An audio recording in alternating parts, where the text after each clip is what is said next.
যে কোনো সম্পত্তি কেনার আগে যে বিষয়টি সবচেয়ে বেশি সাবধানতা অবলম্বন করতে হয় সে বিষয়টি নিয়ে আজকে আলোচনা করব আমার এই পর্বটিতে। যে যেখান থেকে আমার এই পর্বটি দেখছেন আশা করি সকলেই ভালো আছেন।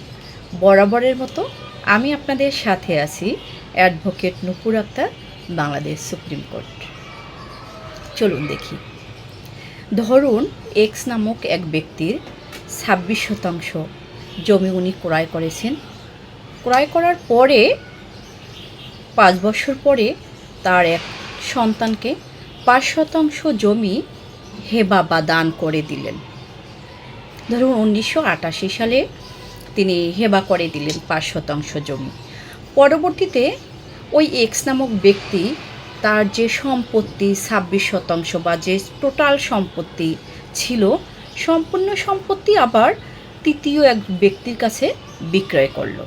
কিন্তু এই যে তৃতীয় একজন ব্যক্তি সম্পত্তি কিনল, তিনি যাচাই বাছাই করেননি তার সম্পূর্ণ সম্পত্তি থেকে ইতিপূর্বে বিক্রি করেছেন কিনা বা হেবা দিয়েছেন কিনা বা কোনো ধরনের সম্পত্তি হস্তান্তর হয়েছে কিনা সে বিষয়টি তিনি যাচাই বাছাই না করেই তার যে টোটাল 26% বা যতটুকু সম্পত্তি ছিল সম্পূর্ণ সম্পত্তি তিনি কিনেছেন 1989 সালে।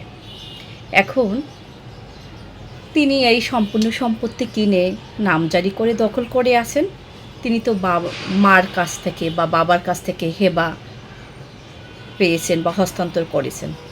পরবর্তীতে এই বিষয়টি নিয়ে যদি মামলা হয়, সেক্ষেত্রে কি যিনি এই টোটাল সম্পত্তি তৃতীয় পরবর্তীতে 1989 সালে যিনি কিনেছেন টোটাল সম্পত্তি পাবেন কিনা, আর যিনি হেবা যে তার বাবা হেবা দিয়েছেন বা মা হেবা দিয়েছেন 1988 সালে তিনি পাবেন কিনা, এখন এই বিষয়টা নিয়েই জটিলতা সৃষ্টি হয়।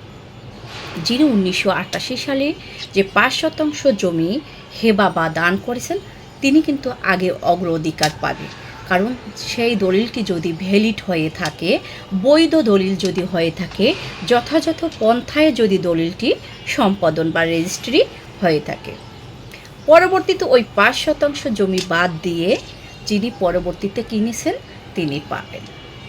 এখন উনি যদি বলে আমি সম্পূর্ণ সম্পত্তি কিনেছি, আমাকে সম্পূর্ণ সম্পত্তি পাবে, আদালতে মামলা করে অনেকেই যদি এ ধরনের পরামর্শ দিয়ে থাকেন, কিন্তু সম্পূর্ণ সম্পত্তি পাবেন না।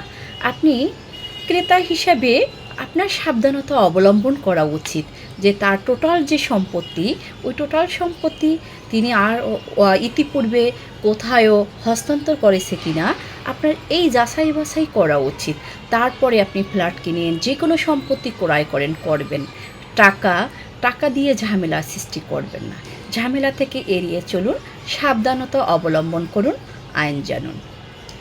আমার এনএ ল পয়েন্ট ফেসবুক পেজটি লাইক ফলো দিয়ে সাথেই থাকবেন। যে কোনো সময় যে কোনো টপিক নিয়ে আপনাদের সামনে হাজির হব। আল্লাহ হাফেজ, আসসালামু আলাইকুম।